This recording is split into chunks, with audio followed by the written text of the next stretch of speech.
Juvenil, sub-18, sub-20, aí vai ter juiz de linha, aí você tem que mudar o chip. Aí você vai apitar a Superliga sem desafio, que da Superliga ainda está assim. O jogo da Superliga sem desafio tem 4 juiz de linha. Mas o jogo da Superliga com desafio tem 2 juiz de linha. Aí você vai apitar a Liga das Nações, não tem juiz de linha.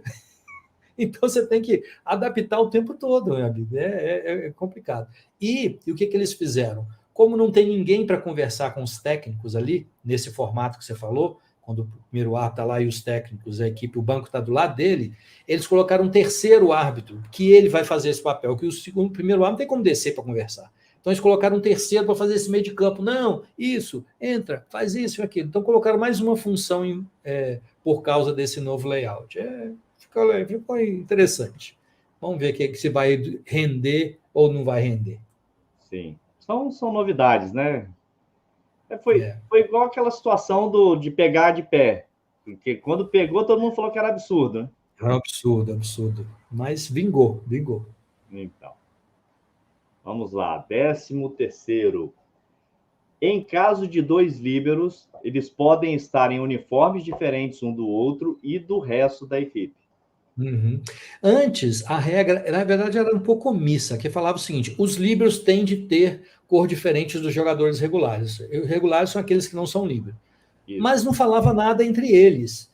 Então, está falando, olha, ficava meio que dedução. Só, se ele pode ter diferente, mas não falava os líberos têm que usar a mesma cor. Aí agora eles definiram, olha, o líbero, uma equipe tem 2 líberos, eles têm de ter uniforme diferente do restante, da cor diferente do restante da equipe, e podem ter cor diferente entre eles mesmos. Então foi só para normatizar, que já era assim, só que não falava, ficava meio interpretação.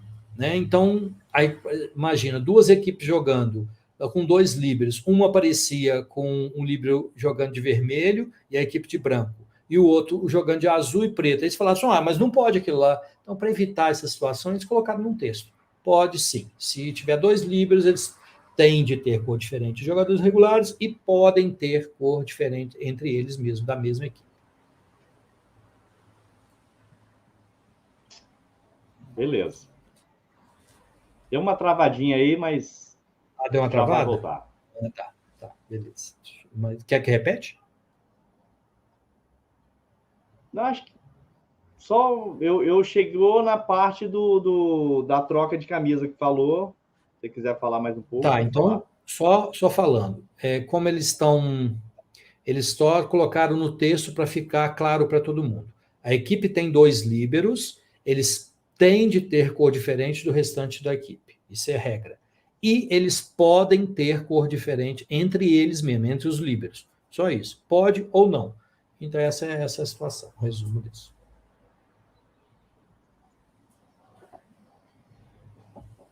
Certo. E aí vamos deixar um pouquinho mais claro para a galera, porque muitas equipes assim não usam 2 líberos, né?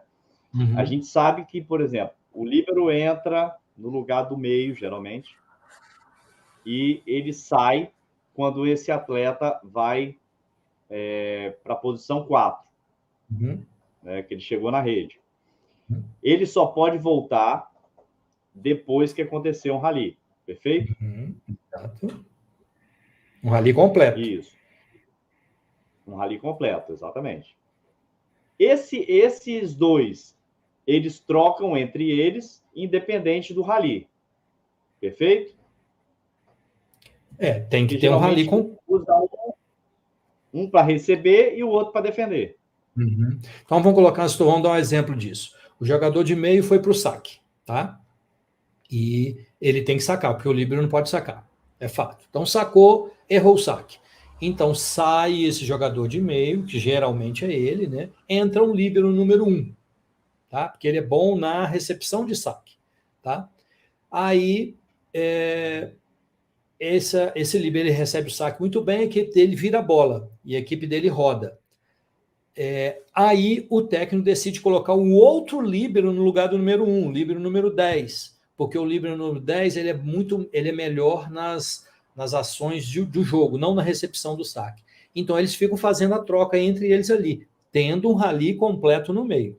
E quando esse jogador de meio tiver, que no caso essa posição desses dois, do líbero 1 ou 10, chegar para ir para a posição 4, volta o jogador de meio na posição deles. Então eles podem ficar trocando entre eles com um rally completo entre essas trocas. Beleza. Nova função de árbitro de desafio, que ficará na cabine específica e irá supervisionar o processo de contestação. Para a Federação Internacional, nos campeonatos que ela organiza, que é Liga das Nações, Campeonato Mundial, Copa do Mundo, Copa dos Campeões, a Olimpíada não, porque não é dela, né, mas ela administra. Tem que ter árbitro de desafio. Ou seja, nas competições dos mundiais de base, não tem. Não é obrigação. Tá? Mas nisso, nos qualifies para as Olimpíadas que vai começar a ter esse ano, tem que ter desafio. E eles fazem, ele tem que ficar no local específico, longe da torcida, reservado, e tem que ter comunicador, tem que ter uma coisa toda, uma norma toda específica para isso. Então, eles colocaram como norma.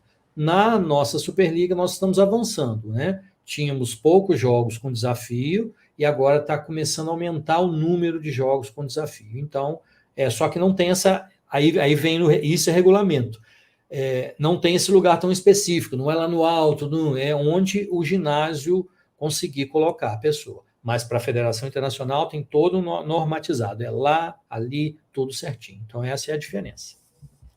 E foi o caso que aconteceu do Mundial aqui, né, no Brasil, que foi em Minas, né? Foi em Betim, eles ficam lá do lado da cabine de transmissão. De onde que está transmitindo? Do lado tem algumas cabines que lá ficava o sistema de desafio e lá ficava o árbitro de desafio. Beleza. Nova função do árbitro reserva, que terá algumas responsabilidades e principalmente auxílio ao segundo árbitro. Para aquele layout tradicional, tá? Que para o layout esse novo, quem vai fazer essa função é o terceiro árbitro, tá? Mas para o layout tradicional, aquele que é primeiro árbitro, segundo árbitro à frente, os bancos do lado do segundo árbitro, aí o árbitro reserva ele tem outras funções para fazer, principalmente controlar o banco, os jogadores que estão na área de aquecimento. Porque como é que o segundo árbitro vai ficar controlando a área de aquecimento, sendo que ele tem que olhar no jogo? Então, eles tiraram essa atribuição do segundo árbitro e passaram para o árbitro reserva, né? Para, obviamente, as competições que tem árbitro reserva. Na nossa Superliga, apesar de ser um campeonato de alto nível, não tem árbitro reserva. Entendeu? Então, essa atribuição continua sendo do segundo.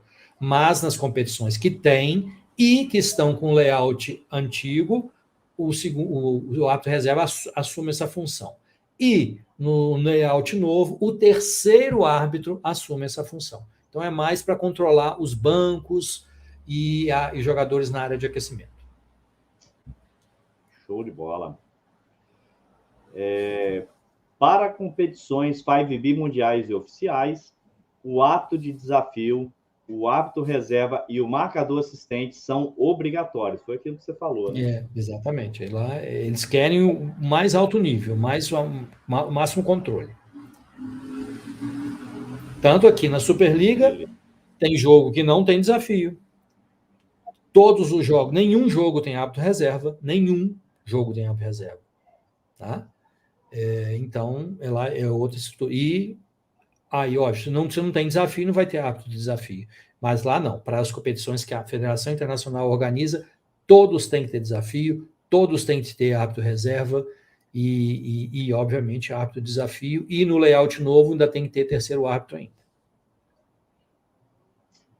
Bacana. Para competições 5B mundiais oficiais, deixa de ser obrigatório os 4 juízes de linha, nós já citamos aqui também, né? Uhum. E 18º, agora existirá 4 casos quando a ação do jogo é considerada o primeiro toque da equipe, sendo elas: recepção de saque, receber um ataque da equipe adversária, jogar a bola rebatida do próprio bloqueio e jogar a bola rebatida do bloqueio adversário. Porque o que eles colocaram isso? Porque tinha essa ideia, ficava na cabeça das pessoas, dos árbitros, assim, que você pode ter um duplo contato na mesma ação na primeira bola. Mas qual que é essa primeira bola? Todo mundo só ficava recepção de saque e defesa de um ataque. Mas não. A bola que você ataca, a bola bate no bloqueio adversário e volta para você, é primeiro toque. A bola bate no seu bloqueio e vem para você, é primeiro toque. E tinha alguns árbitros que estavam marcando um duplo contato, mas você falou assim, por que não foi uma recepção de saque? Por que não foi uma defesa de uma cortada? Não, a regra fala em primeiro toque. Agora eles deixaram bem claro, na primeiro toque. Então agora exemplificaram tudo que é primeiro toque. E então aí isso já era um conceito que todo mundo deveria ter, mas como alguns estavam se equivocando, eles colocaram assim, primeiro toque é isso, é essa situação. Ok? Aí pode ter aquela situação que acontece de bater no peito e... Pode, desde que seja na mesma ação, e no primeiro toque pode. Já no segundo e no terceiro não pode. Então, o que acontecia? Poderia acontecer, né? Uma defesa de um saque. Aí eu vou fazer a manchete, a bola bate na minha mão, bate na minha cabeça, tudo na mesma ação, ok, tá valendo. Mas se eu vou fazer uma cobertura de ataque, toca aqui e aqui, o pessoal dava 2 toques. Por quê? Não foi uma defesa, não foi uma recepção de saque. Não, é o primeiro toque. A referência é C. Qual toque que ele é? Primeiro, segundo ou terceiro? O primeiro permite esse tipo de ação. Um duplo contato consecutivo na mesma ação. Tom. Agora, você não pode fazer isso e depois tocar de cá. Aí não. Aí são consecutivos. Agora, simultâneos na mesma ação, não tem o menor problema no primeiro toque somente. Bacana. O pessoal tem muita dúvida ainda em relação a isso, né? E 2 toques e 2 ações, né? Que são coisas distintas. É. E onde eles tentaram fizeram esse teste dessa mudança aqui no segundo toque, porque aqui é toque consecutivo, tá vendo? Ó, tum, tum, esses 2 toques aqui, mas eles liberaram para a segunda bola também. E, Giovanni, te falar uma coisa, foi a melhor coisa que eles puderam fazer. Porque parou com aquela coisa, foi 2 toques, a bola rodou, a bola não chegou, a bola foi curta, a bola... Acabou, porque já tinha uma linha da Federação Internacional que eles falavam o seguinte, se houve 2 toques no levantamento, a equipe mesmo já se puniu, porque a bola, teoricamente, não vai chegar perfeita, tá? Para o atacante. Mas, algumas vezes, o levantador comete 2 toques, claro, e a bola ainda mesmo assim ainda chega perfeita lá do outro lado. Então, você meio que pune essa equipe. Então, eles testaram essa regra, teve a reunião deles agora, em fevereiro, eles não soltaram ainda, porque foi só o teste, eu acredito que essa regra vai vingar, essa regra vai ficar, tá? Isso vai facilitar muito a base, tá? Demais. Porque, isso você deve ver muito, e que eu insisto demais com os árbitros quando eu vou coordenar o pessoal. Qual que é a tendência? Eles marcam 2 toques na base, nos novinhos, chega no adulto, não marca. E não deveria ser o contrário? Porque os novos, eles estão começando, eles não têm aquela força física toda, eles não têm o tempo de treinamento que os outros tiveram, então deveria ser um critério mais suave na base e apertando a partir do que esse atleta fosse crescendo, subindo de categoria, e no adulto ele ia ser o ápice. E, na verdade, eu fazia o contrário. Não se marca nada lá e marca tudo na base. Aí os meninos ficam doidos, né? Fica tudo meio perdido dentro de quadra. Deixa o menino tocar, marca, vai assim. O meu chefe uma vez falou isso para o adulto, tá? Mas vai servir também para a base. Tem 3 tipos de toque, de levantamento. A gente está falando de levantamento. Aquele perfeito, que você não vai marcar nada, tá excelente. Aquele mais ou menos, sabe? Que não saiu tão bem, não saiu legal, assim, deixa isso passar. Corta aquilo que é feio. Aquilo que, esse aí tá fora dessa faixa. Ele não está perfeito, ele não está mais ou menos, ele está num nível abaixo. Esse você marca. Se você fizer esse critério no jogo, todo mundo vai entender. Todo mundo vai entender. Mas só que, às vezes, não acontece isso, né? Aí gera muita reclamação. Eu falo com o pessoal que apita os regionais aqui, eu falo, cara, não vai com a faca nos dentes para apitar. Porque se você começar a apitar isso no começo, vai ter que levar até o final do jogo. Quero ver se você vai levar isso aí. Eu falo o seguinte, olha, 1-1, teve 2 toques mais ou menos, você marcou 2 toques, você está com a corda no pescoço até o final do jogo. Se esse jogo foi 3-2, você está com essa corda no pescoço agarrado. Para que isso? Então, pega mais suave, pega mais leve, todo mundo vai entender isso, né? E a federação, e agora, tanto que a linha da Federação Internacional é essa, que eles estão liberando esse segundo toque. Agora, eles estão cortando a condução. Isso aí eles não querem de jeito nenhum. Eles não querem que vire um handball. Mas o 2 toques, então, relaxa, não fica tão estressado com isso, não. Inclusive, tem uma perguntinha aqui sobre isso, né? O Mário, aqui, 40 horas. Boa noite, professores e participantes. No caso, já foi aprovada essa regra na segunda bola? Não, Mário, não foi aprovada. Ela foi um teste no Mundial de Clubes aqui de Betim, e no Mundial masculino, e no Mundial de Clubes feminino na Turquia. É um teste. Teve essa reunião da Federação Internacional agora em fevereiro, onde eles determinam, mas, por exemplo, vai começar a Liga das Nações agora, né? Em maio para junho, né? E aí eu vou lá, aí nós vamos receber nas instruções do regulamento específico da competição se essa regra vai ser usada lá ainda. Mas ela não está na regra, no livro de regra, não está ainda. Se for usada, ela vai ser recomendada no regulamento da competição. Ou seja, não pode fazer isso na Superliga.